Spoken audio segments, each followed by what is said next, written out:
एक तरफ हमेशा राजनीति में व्यस्त रहने वाली मंत्री सत्यवती राठौर ने होटल में खुद ऑमलेट बनाया।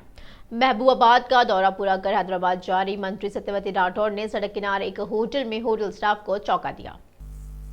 तोरूल क्षेत्र में सड़क के पास एक होटल में मंत्री सत्यवती राठौर ने दिलचस्प काम किया है।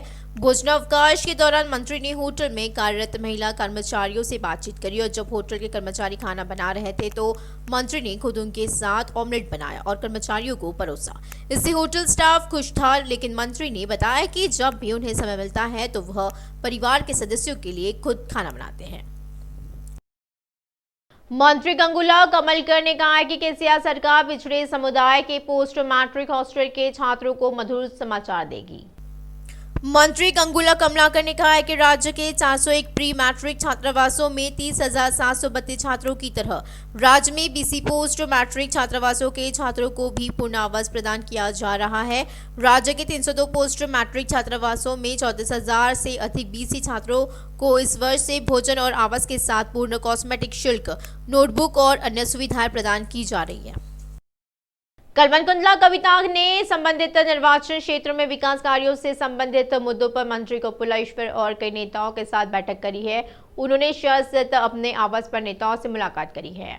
विधायक शकील ने कविता से बोधोन निर्वाचन क्षेत्र के मंडल में विभिन्न विकास कार्यों और निधि अनुदान के बारे में चर्चा करी है।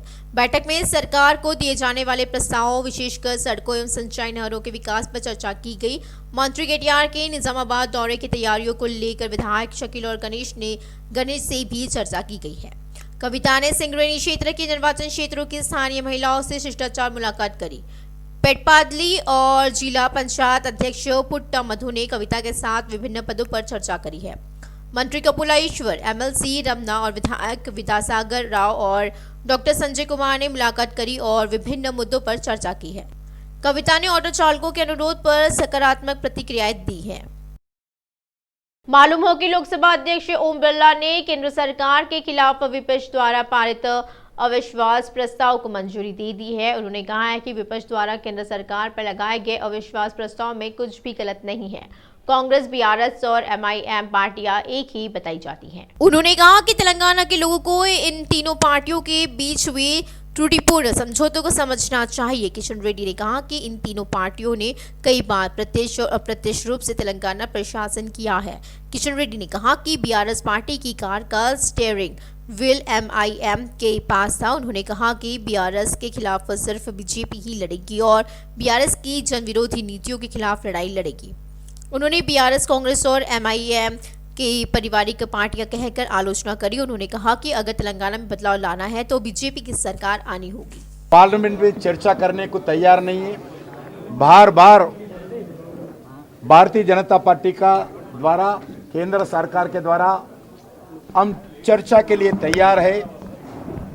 जो भी विषय हो, सभी विषय के ऊपर चर्चा करने को तैयार है। आपके यूपीए सरकार में 10 साल में आप क्या किया है? आपके समय में लैंड ऑर्डर कैसा था? आपके समय में टेररिज्म कैसा था? आपके समय में कम्युनलिज्म कैसा था? आपके समय में कम्युनल क्लैशेस कैसा थे? कितने बार कर्फ्यू थे? कितने लोग शहीद हो गए थे? कितने आरडीएक्स देश में मिला था? कितने ट्रेन में बम ब्लास्टिंग हुआ था? हम चर्चा करने के लिए तैयार थे, मगर कोई विपक्ष पार्टी चर्चा के लिए तैयार नहीं है।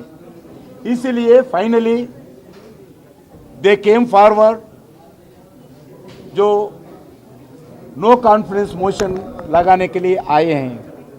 हम कोई डरने वाले नहीं है। हम हर विषय पर जवाब देने के लिए तैयार है। हम कोई भागने वाला पार्टी नहीं है। हम कोई भ्रष्टाचार आपके जैसा पार्टी नहीं है। हम कोई आपके वैसे परिवार पार्टी नहीं है। हम देश के लिए काम करने वाले हैं, देश की जनता के लिए काम करने वाले हैं। हम हर विषय पर चर्चा के लिए तैयार है। आज जो तेलंगाना के बारे में आपको पूरा एक ट्रिपल कलर लव स्टोरी का मालूम पड़ा है। ट्रायंगल लव स्टोरी का आज मालूम पड़ा है। लोग बोलते थे ये बीजेपी दूसरा पार्टी से मिला है। आज कुल्लन कुल्ला, दूध का दूध, पानी के पानी, आज सामने आए हैं। 3 पार्टी तेलंगाना के, मजलिस इत्तेहादुल मुस्लिमीन हो MIM पार्टी,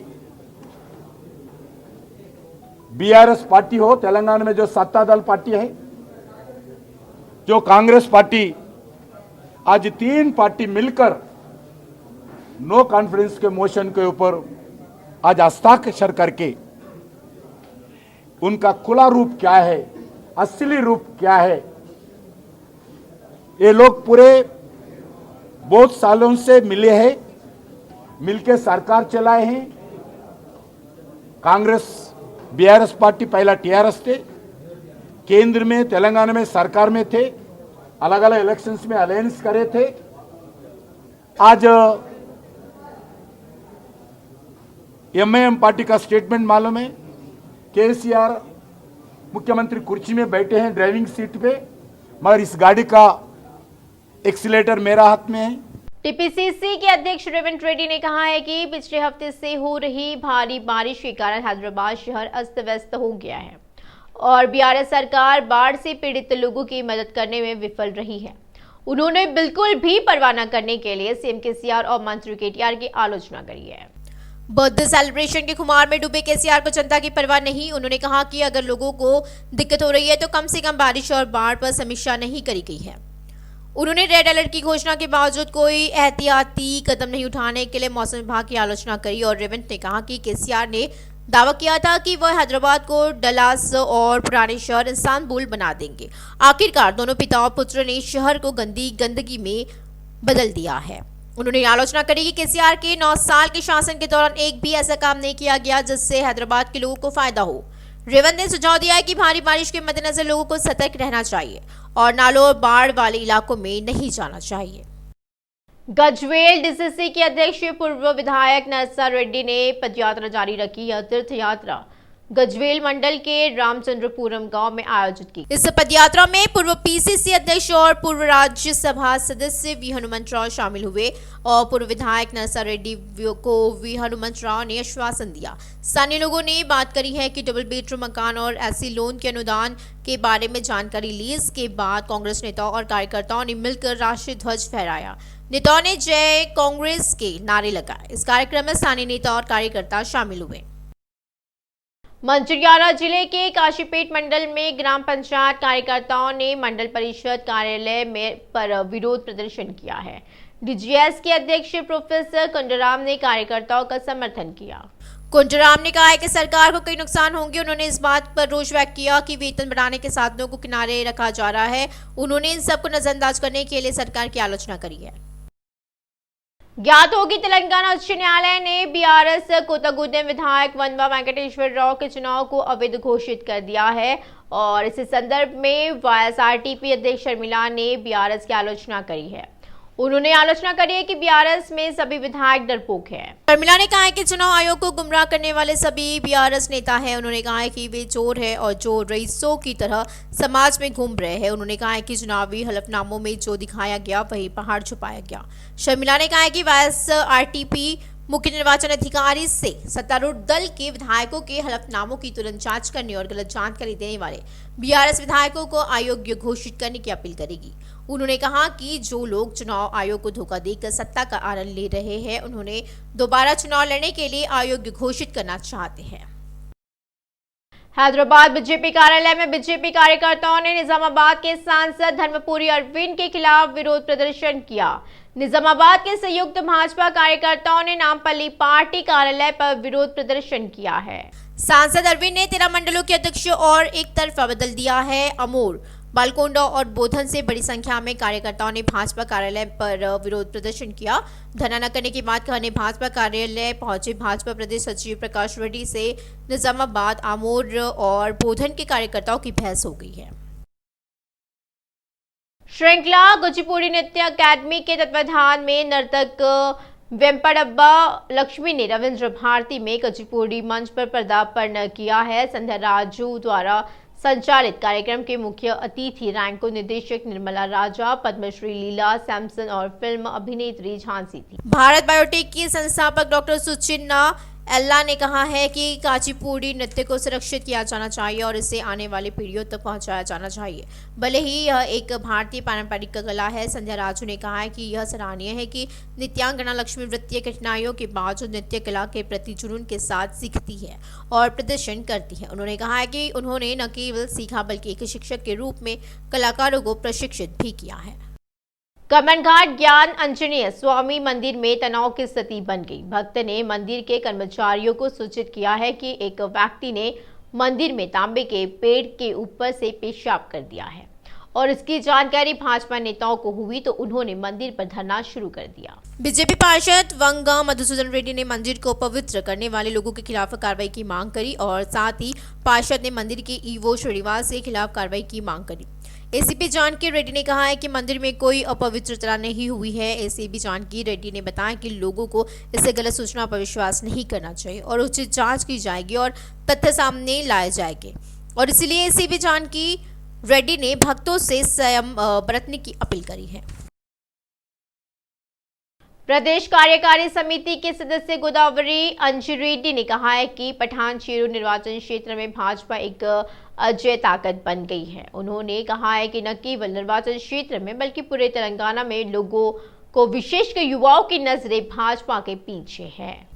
उन्होंने बीआरएस की आलोचना करी कि जिन्होंने कहा था कि वे सभी को डबल बेडरूम देंगे, लेकिन वे इसका निर्माण करके दिखा रहे हैं कि वे बंदर को नारियल की गोली की तरह आशा दिखा रहे हैं, लेकिन वे इसे किसी को नहीं दे रहे हैं। हमारे प्रतिनिधि शंकर गोदावरी जी रेड्डी से कदम मिलाते हैं जो कहते हैं कि कोई भी योजना केंद्रीय हिस्सेदारी के बिना लागू नहीं की जा सकती है। बाढ़ के पानी के साथ साथ घर में घुसे सांप को पकड़ने में लापरवाही बरतने वाले अधिकारियों के खिलाफ एक शख्स ने अनोखे अंदाज में विरोध जताया। सांप को सीधे जीएचएमसी वार्ड कार्यालय ले जाया गया और अधिकारी के मेज पर रख दिया और अपना गुस्सा व्यक्त किया है। बाढ़ के पानी के साथ साथ घर में घुसे सांप को पकड़ने में लापरवाही बरतने वाले अधिकारियों के खिलाफ एक शख्स ने अनोखे अंदाज में विरोध जताया। सांप को सीधे जीएचएमसी वार्ड कार्यालय ले जाया गया और अधिकारी के मेज पर रख दिया और अपना गुस्सा व्यक्त किया है। भारत गौरव टूरिस्ट ट्रेन पुण्य क्षेत्र यात्रा पूरी काशी अयोध्या की यात्रा शुरू हो गई है। 60 साल से अधिक उम्र के लोगों को उनके परिवार की मदद के बिना तीर्थ यात्रा पर ले जाया गया। यात्रियों ने खुशी जताई कि वे इससे बहुत खुश हैं। संयुक्त महाप्रबंधक किशोर ने कहा तीर्थ यात्रा में 8 से 9 दिन लगेंगे और IRCTC आवास भोजन सड़क यात्रा और तीर्थ यात्रा के लिए सभी प्रकार की सहायता प्रदान करेगा। उन्होंने कहा कि साउथ इंडियन श्राइन ट्रेन 9 अगस्त तक शुरू कर दी जाएगी। उन्होंने कहा ट्रेन अरुणाचलम, मदुरै, रामेश्वरम, कन्याकुमारी, त्रिची और तंजावुर से होकर गुजरेगी। घटके से सीआई महेंद्र रेड्डी ने कहा है कि पिछले 1 सप्ताह से हो रही भारी बारिश को लेकर लोगों को सतर्क रहना चाहिए और उन्होंने इस संबंध में लोगों को कई निर्देश दिए हैं। उन्होंने कहा कि नदियां, नहरें और नाले उफान पर है। कुछ जगहों पर जर्जर मकान ढह गए हैं और कुछ लोग बेघर हो गए हैं और कुछ मकान बिजली गिरने से क्षतिग्रस्त हो गए हैं और लोहे के करंट वाले खंभों को करंट लग सकता है। उन्होंने कहा है कि लोगों को ऐसा करना चाहिए अलर्ट।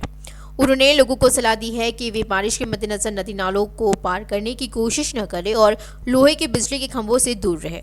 अगर लोगों को कोई समस्या आती है तो उन्हें 100 नंबर पर कॉल करना चाहिए और पुलिस तुरंत समस्या स्थल पर पहुंचेगी और समस्या का समाधान करेगी।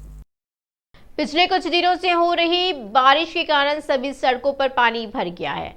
मेडचल जिले के जवाहर नगर निगम के मोहन राव नगर कॉलोनी की ओर जाने वाली मुख्य सड़क कीचड़युक्त हो गई है। भाजपा पार्टी के अध्यक्ष वरव शंकर के नेतृत्व में विरोध प्रदर्शन किया गया है। उपनिवेशवादियों को कई कठिनाइयों का सामना करना पड़ रहा है।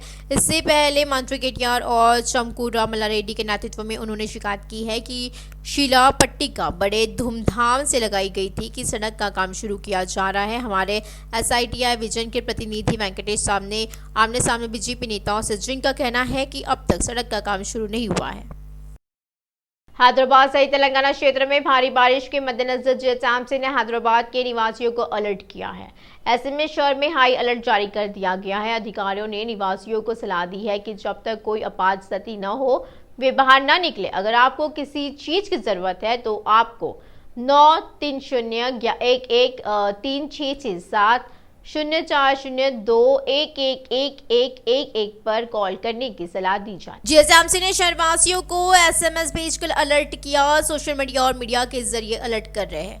मौसम विभाग के अनुसार राज्य भर में वायु राशियों के प्रभाव के कारण बुधवार और गुरुवार को भारी से बहुत भारी बारिश होने की संभावना है। पता चला है कि ऐसी संभावना है कि अगले 24 घंटे में अत्यधिक निम्न दबाव चक्रवात में बदल जाएगा। साइबराबाद के पुलिस आयुक्त स्टीफन रविंद्र ने भारी बारिश के मद्देनजर लोगों को सावधान रहने की सलाह दी है। रॉयल एनफील्ड मोटरसाइकिल सिर्फ लड़कों के लिए नहीं है बल्कि पुरानी पीढ़ी के लिए भी क्रेज है। उस बाइक को चलाने वालों की तरफ हर कोई आकर्षित हो जाता है। रॉयल एनफील्ड ने पिछले साल अगस्त में मिड साइज सेगमेंट में हंटर 350 बाइक पेश करी थी। बाजार में आने के महज 7 महीने में यानी फरवरी तक लाखों बाइक बिक गई। अगले 5 महीने में 1 लाख बाइक और बेची जाएगी। हंटर 350 बाइक की कीमत 1.30 लाख रुपए से 1.45 लाख रुपए के बीच।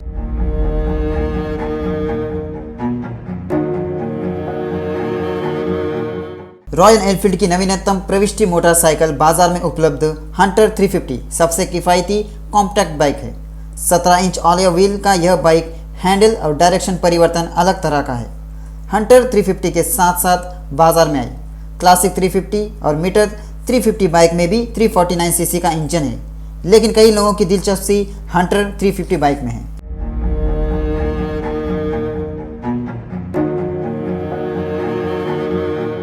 फिलहाल Hunter 350 bike Bharat, Indonesia, Japan, दक्षिण Korea, Thailand, France, Germany, Italy, Britain, Argentina और कोलंबिया जैसे देशों में बेची जा रही है।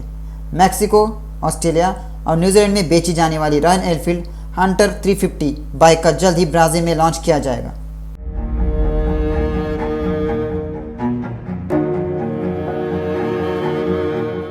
रॉयल एनफील्ड के सीईओ बी गोविंदराजन ने कहा कि इसमें कोई संदेह नहीं है कि हंटर 350 बाइक पिछले साल मध्यम आकार के मोटरसाइकिल सेगमेंट में सबसे लोकप्रिय मोटरसाइकिल रही है।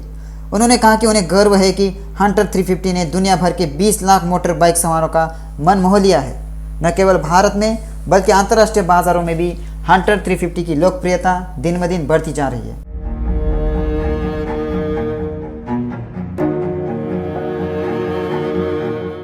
रॉयल एनफील्ड हंटर 350 के दोनों वेरिएंट भी 349 cc single cylinder SOHC air या oil cooled engine with 5 speed gear होते हैं।